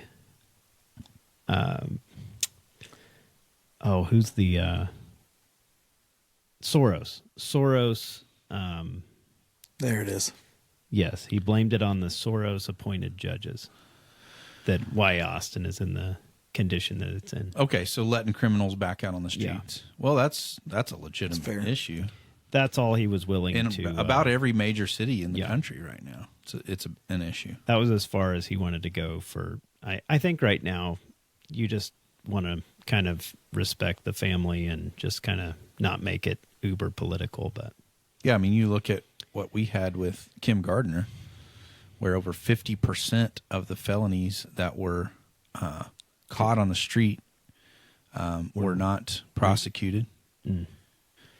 You know, what do you think is going to happen? Those people are going to commit crimes again. Yeah, the reciprocal repeat offenders and stuff like that have to be astronomical. Oh yeah, when you're just might be a topic for another show, but I mean, you were up there when the 2018 bail reform, setting precedent by the Missouri Supreme Court. Was there, and I wasn't super into politics then, was there anything that you guys could have done or tried to do? No, because they overturned what the legislature did and wrote their own law from the bench, basically. Yeah, it was regarding bail reform. Kind of like that Babylon Bee story this week. Federal judge appoints himself president, and there's nothing we can do. I saw that. That's how it feels. I know. And that goes back to judicial reform. But, yeah, so anyway, it's a sad story. Thoughts and prayers out to their families. But, the bottom line with this is the angst, the political angst with these people and the links to which they're willing to go if it is tied to something like that. Because there are other instances of this kind of violence where it has been proven. But next up, the woke agenda, as we know, we have talked about a lot since we started the podcast, and has been an issue, really on the scene with the last 5 or 6 years in our country, especially since George Floyd. But the woke agenda has suffered major blows with, I think, a lot of things. I think a lot of factors figure into that when it comes to the outcomes of this, when it comes to, of course, Trump getting reelected for the second time. And also, I think people are waking up to what the woke agenda has caused, and waking up to the fact that it was initially instigated as something to divide us and to drive a wedge between people. But so there's been executive orders, there's policy making that has addressed this. I've even been one of those in the state of Missouri. But a good visual of what is happening with the woke agenda finally meeting its demise this week was the Black Lives Matter Plaza was dismantled in Washington, D.C. Did you guys see that? This, I think, was shared by our own Missouri Senator Eric Schmidt. But watch this. You know how they like painted the roads and the brick and everything with the Black Lives Matter mural in Washington, D.C. several years ago. So, you know what's crazy? Where is Black Lives Matter on this? I haven't even heard. They're in their L.A. mansions? Yes. Well, that's the thing. I think that's the other thing that figures into, especially BLM in particular, is it was exposed to be a complete grifting operation. And the people at the top had multiple $1 million mansions, and they were grifting off of that money that people thought they were giving to really help with racism and discrimination and those things. And we find out that it caused it to be worse. And not only that, but people were just embezzling the money, basically. And I don't know if it may be my echo chamber of, media, but it seems like there's more support from the black community for Trump than, like, it seems louder than anything else going on. I just think you're right. Wild turnaround. That's my just general feeling from they saw through the lies. And I think you're right. And I think I think initially it was more of the older generation. But I think now it's not just the older generation. I think the younger generation as well realized they were being lied to. And typically when that happens, no matter what the issue might be, it's usually a pretty big pendulum swing. Yeah. No, it's when you have generations of going one way and getting the same result, it's gotta be like, fool me once. Yep. What did George Bush say? Yeah, that's what I was thinking. Fool me once. Fool me once. Won't get fooled again. Won't get fooled again. We need Adam Schnelting to do that one. Yeah. He's got the perfect George Bush impersonation. Oh, man. But, did you see the all of the world leaders singing "We Are the World"? I love the that AI video. Yeah. Well done. So also this week, a huge win for everyone. Rosie O'Donnell has reportedly fled the country to Ireland and won't be back until, in her words, there's equal rights for everyone. Well, so here's what President Trump had to say. I love this because he's actually speaking with the president of Ireland, I think at the White House. And giving his condolences. He finds a way. He finds a way to interject Rosie O'Donnell into the conversation, which I think is just genius. It's genius. Yeah, but that's where she has fled to. But listen to what he said at this meeting. Ireland is known for very happy, fun-loving people, great attitude. Many in this room You can right see he's now thinking of it. have met. When you Why in watch the his world would face. you let Rosie O'Donnell move to Ireland? I think she's going to lower your happiness level. That's true. Thank you. I like that question. Mr. You know you have President, Rosie are you expecting? You know who she is? Yeah. I'm joking. You better off not knowing. Ireland is known for He asks very him if he happy, knows who she is, and fun-loving. he's like, "You're better off not knowing her." You know, I thought that was hilarious. I have so many thoughts on that. I was in and I kick myself every time I do, but I was in a Facebook debate with a African-American fella here not so long ago, and he said something to the effect of, "I'm scared to let my boys grow up in this country." And I said, this is the safest country that in the world that your boys could ever grow up in. By far. And Rosie O'Donnell has, just like the gal riding along and sticks the stick in her spokes of her bicycle, has fled the country when it's the safest, most fair country in the world. Exactly. Her statement, until there's equal rights for everyone. Please show me another country in this world that has more equal rights for individuals than the United States of America. There isn't one. There isn't one. I mean, Ireland has been on the verge of civil war or actively in civil war for the last, 30 years.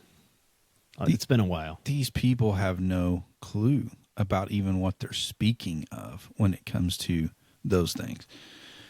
But I just thought that was funny. Here's another good one. This was also, I think, at the White House, and they're having a meeting with important discussions, matters of state, and Trump gets distracted by the Vice President J.D. Vance's socks. Watch this. I have to speak of inflation. I love these socks. What's with these socks? I'm trying to stay focused, but I'm very impressed with the VP's. I have to speak. He's got clover socks on. Just Yeah. As a man who appreciates matching socks, I get it. We got to zoom those up. Here, let me find it here, so we can. I want that. There they are. Yeah, I listened to like a little blurb on this, and it was something to the effect of he was having breakfast with the president of Ireland, and he's like, Trump's going to call me out on these socks. You got to get my back on these. I see. And so, sure enough, Shamrock socks. Shamrock socks. JD has them on, and he's got the green tie to match. Just perfect. He was shamrocking those bad boys. Good stuff. Speaking of, if you listen to this in the morning, wear green. Oh yeah, true. Yeah, it's my brother's St. Patty's 24th anniversary tomorrow. Wow, St. Patty's. So yeah. Next up, apparently, if you are thinking of running for president in 2028, you must start a podcast. Last week we talked about Gavin Newsom, and so not to be outdone, Michelle Obama started a podcast this past week. Which one's Michelle? Well, that's the good question. That's her brother there, Tim. But let me play you a clip from this, the promotional for Michelle Obama's podcast. The Obama Bros. It's Michelle Obama, and I'm here with my big brother, Craig. Hey, everybody. We're here because we're excited to announce the launch of our new podcast called IMO with Michelle Obama. Craig and Mike in the morning. And we just posted the trailer if you want to check it out. Check it out. Thanks, you guys. See you soon. She's definitely more manly sounding than he is, but Lord, I apologize. Oh, yeah. So, and I don't know if you listened to any of it or not, but I missed it. It's pretty cringy. It really is. Missed it. Hey, I didn't sometimes know- it takes a while to find your footing. Yes, we should know. Episode 67. Seven. But I didn't know. So her brother, his name's Craig Robinson. He was actually the executive director for the National Association of Basketball Coaches. Didn't know that. So he's helping her with the podcast and promoting that. But it has had very underwhelming viewership so far. It's a tough season. Wonder if they've It's a tough surpassed season. us yet, Joel. Well, I know they haven't surpassed us, but Right. you know what's crazy? Everybody's getting their own podcast. Yeah. Yeah. It's a big deal. It's a trend. It's almost like we saw that coming a year and a half ago. Yeah. You know what's crazy is the left had their own podcast with Joe Rogan, and then they ran him off. They sure did. He was reveling in the irony Right. that they're complaining about, the right or the left not having any voices in the podcasting field, and he was like, they had one. They had. This was 2024 was the first election he that he said- voted for a Republican ever. He said they had one, and they drove me out. Yep. Because they went right off the cliff, man. Overplayed their hand on every issue. Oh, next up, another airplane disaster. This time in Denver, Colorado, I believe. I thought you were going to say another airport fight. Well, no, not today. Similar looking It start is to the similar. video. But this is an American Airlines flight, 1006, which experienced an engine fire, I think, at Denver International Airport on March the 13th, leading to an emergency evacuation using slides and passengers standing on the wings. I've never seen this before. This is kind of crazy. I know. I was thinking if I was on that flight, I would be patiently waiting for my turn on the slide. I ain't walking out on a wing. Right. I think I could find my way down without even a slide. If I had to. But I do have. If the plane is on fire, I'm not standing on the wing, I've always thought that the way I wanted to exit an airplane in an emergency was on that inflatable slide. Yeah. I feel like it would be. You ever seen that video out there, though, on the internet where they're coming down the slide, several people, and then this one guy goes, and then all of a sudden something deflates it? Yes. And he just falls straight down. I'd take my chances. So here's the video of this. Look at these people standing out on the wing of the plane, man. I don't feel like that's the safest thing to do. I don't either. I mean, can that wing support that much weight? Oh, dude, think about it. The wing supports the weight of the entire aircraft. Have you ever seen them? Yeah. I always I book through Priceline, so every time you're in a wing seat, right next to the engine, and watching those wings is not good for your heart. No. They're just doing this, Can't be good. The plane's not doing this. Just the wings. Yeah, they've got about a foot of flex. travel, and they're not I mean, they're practically flapping. But you look at how they're attached, and doesn't look. There's no hinge. It's disconcerting. Crazy. But I'm thinking they're more or less every time. Yeah. Turbulence happens, they're taking the weight of the entire plane. So I would say if they can't support the people, that would be another failure of the airplane. For sure. It would be Musk's fault. But if you were standing there, somehow, if you were Elon standing Musk's there fault. videoing that, do you think you would board your plane? I don't think I would be standing there videoing. No. Nope, you're not keeping me on that plane, I'll tell you. Pretty I'm sure finding I'm a walking. way. Yeah. So, yeah, 12 people, I think, hospitalized for minor injuries, but just another one in the line of aviation accidents in 2025. Even though, I will say, the data still shows, Joel, that accidents are actually on pace, like fatal accidents are on pace to still be lower than previous years. You don't see a lot of that. You just don't see it floating around the media. Right. Next up, I want to talk a little bit about the swatting that's been going on. Have you guys been paying attention to this? So, I got SWATs a lot growing up. Yeah, I got SWATs too. I got a SWAT. I got several SWATs.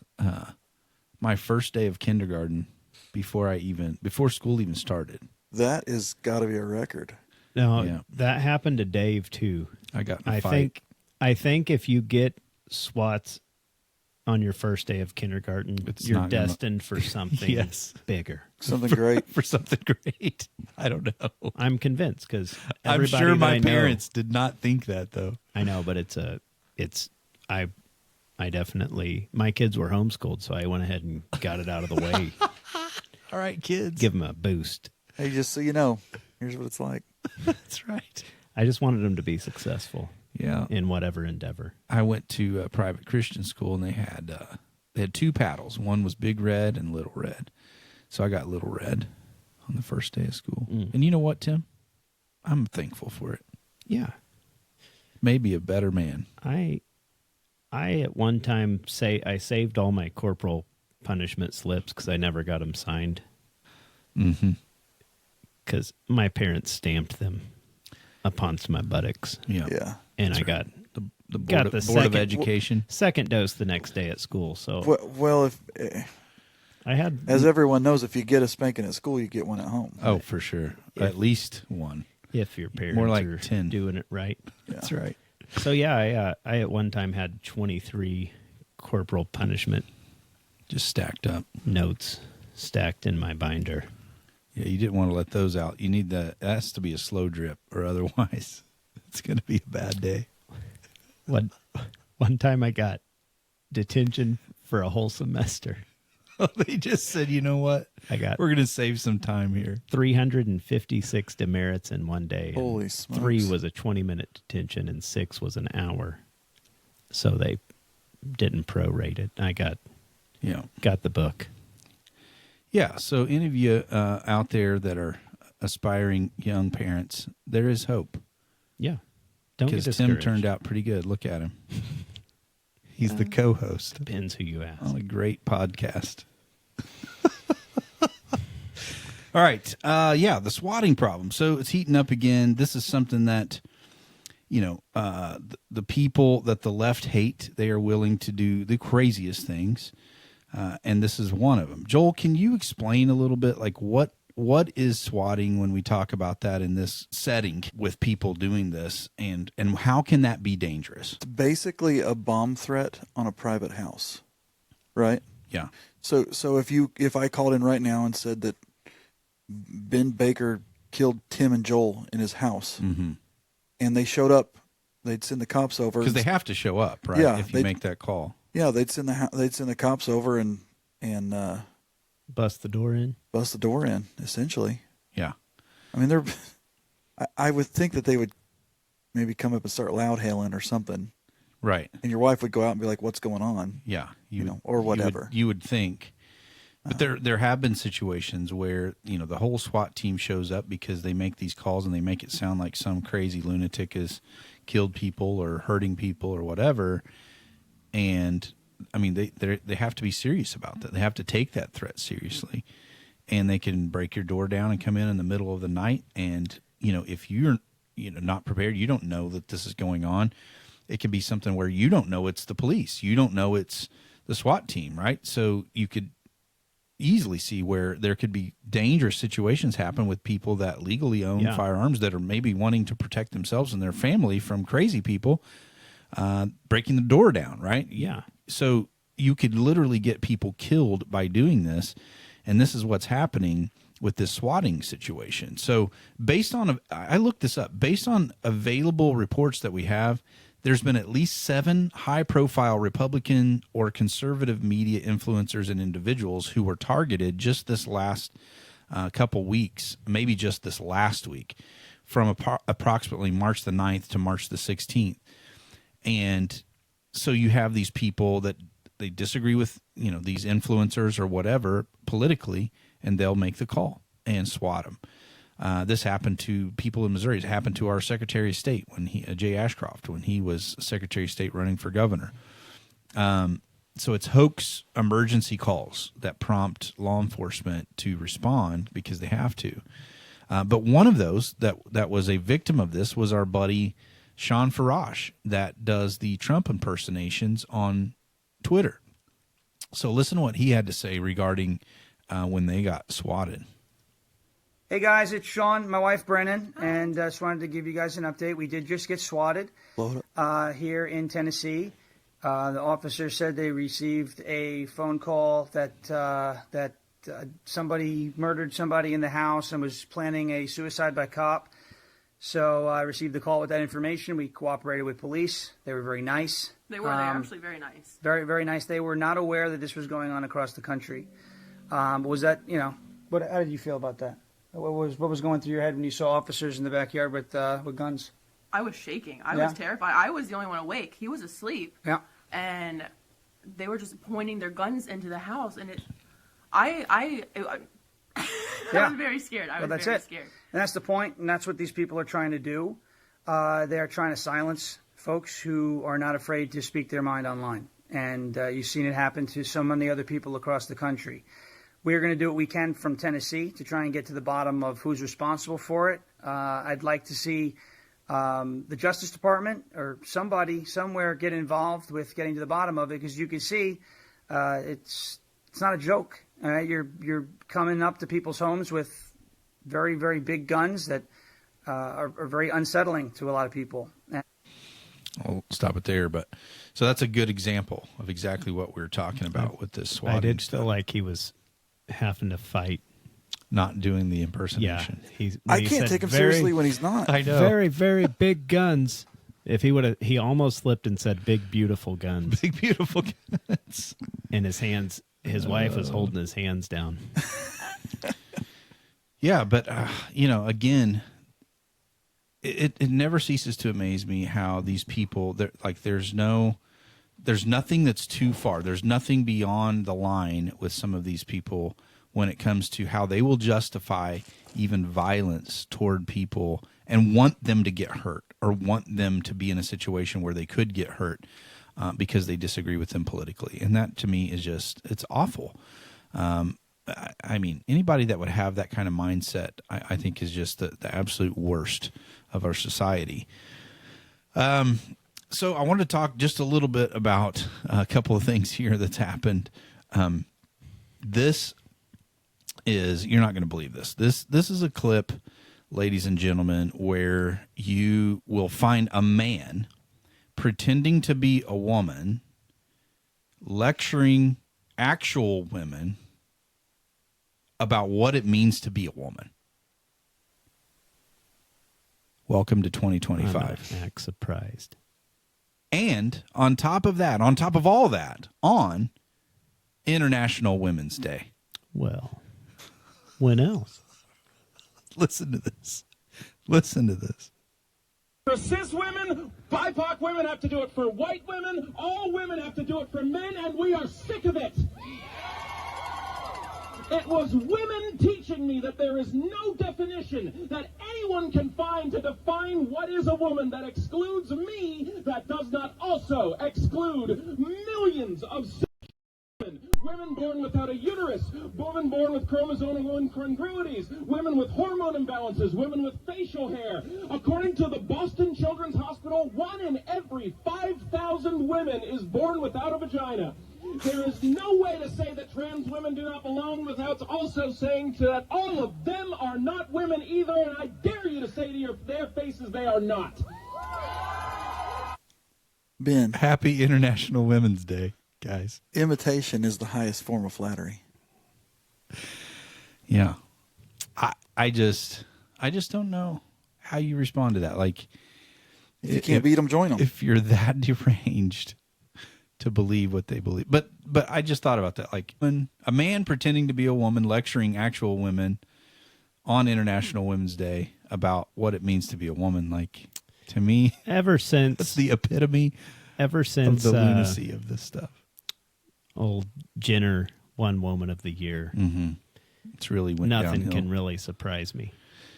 Yeah, but and then did you see the trans person that pulled the gun on the preacher? Did you see that one? This is crazy.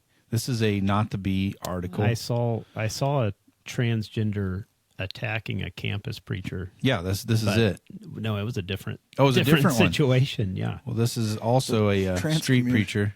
Yeah, I mean, trans violence is definitely on the rise, right? I guess you would call it that, like, or at least, I think it's mostly men pretending to be women, though, when it comes to that. Yeah, that tend to act in violence. It goes back to what we said last week that.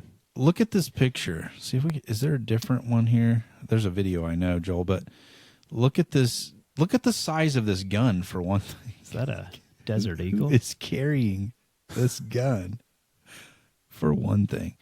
But yeah, so watch how this plays out. Harder, but you need to try less being like somebody you're not and start to humble yourself and be somebody that God made you to be. He didn't make a man to be a woman. He made the man to be a man. He didn't make the woman to be a man. He made the woman to be a woman. And this is the truth. What are you going to do? Come attack me now? I should. Hey, man, that's up to you. If you want to pull that on me, well, God bless you. So you just threatened me with a gun. You just pulled a gun on my face. Man, Lord have mercy on you.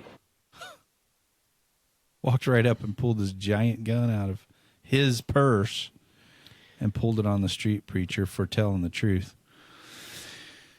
It says, this one says, the Asian preacher on 4th and Market, who many people find annoying or offensive, just had a gun pulled on him by a transgender woman, which is what we call a biological man. So where was that at? Seattle. Was it Seattle? Market. I don't know. Of course. I'm guessing. Do they have gun rights? I thought Seattle. Was that illegal? Was that a legal pistol pull? I'm going to Google 4th Market. Trantifa. I bet you we could track it down pretty quick. Trantifa. That's. Yeah. Did you see this term? So I just saw this the other day too. So I guess there are like groups that are forming with these people. This one is. Remember we talked about the Zizian trans cult. So this is similar to that. Over 500,000 followers, though, is urging their people to recruit ex-military members, stockpile weapons, and train to kill and commit atrocities for an insurrection against the U.S. government. Antifa.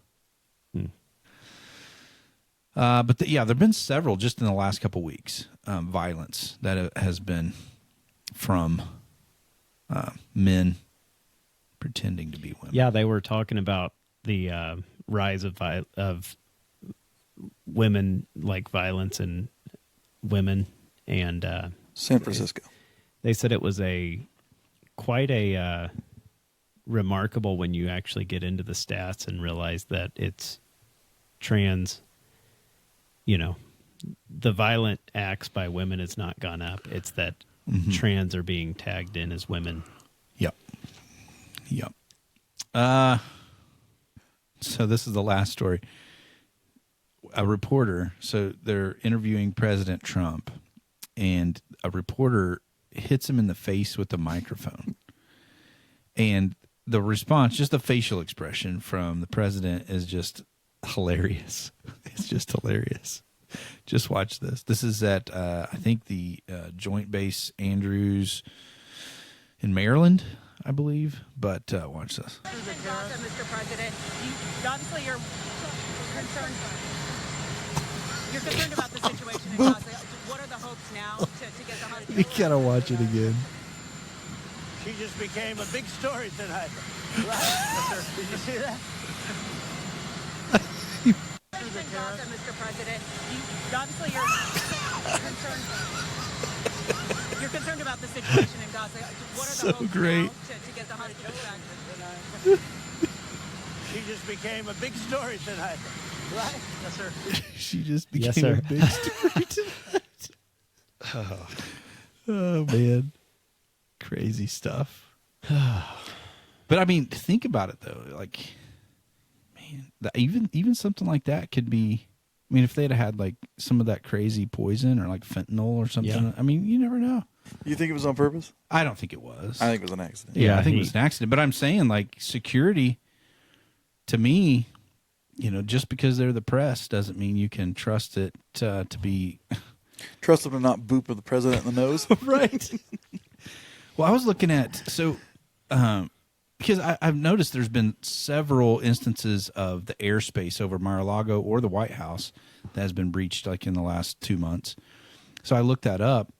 There has been more than 20 restricted airspace incursions just near Mar-a-Lago, 20 since January the 20th.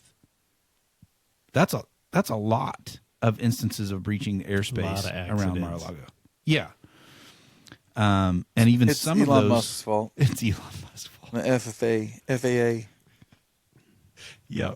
Well, we fired all the air traffic controllers, according to the left. There's no one there. Those towers are empty. If it's the FFA, they just keep flying their crop dusters.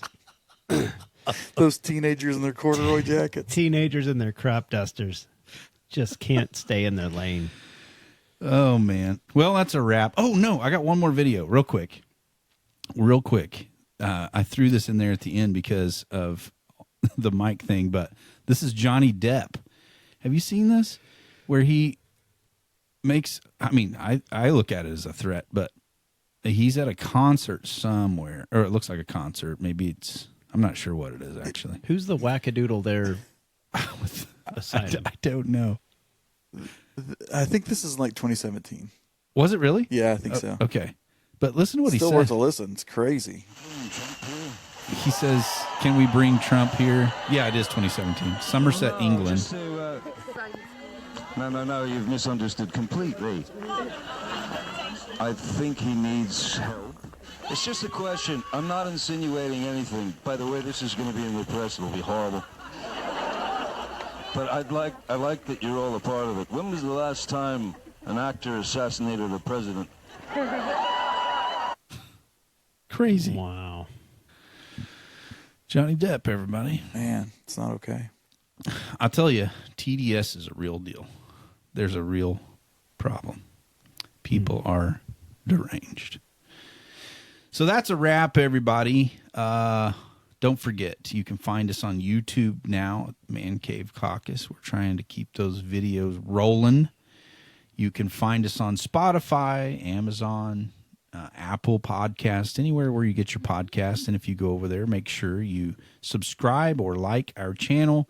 But also, leave us a 5-star review. Just do it. It'll take just a couple seconds, and it'll be a huge help to continue to promote the show.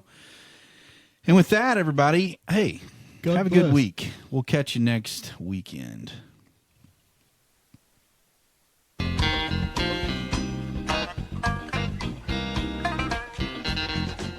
Imagine if a Republican said something like that. Oh, yeah. Well, it reminds me of the never worked. Redheaded comedian. Oh yeah, Kathy Griffin. Kathy Griffin.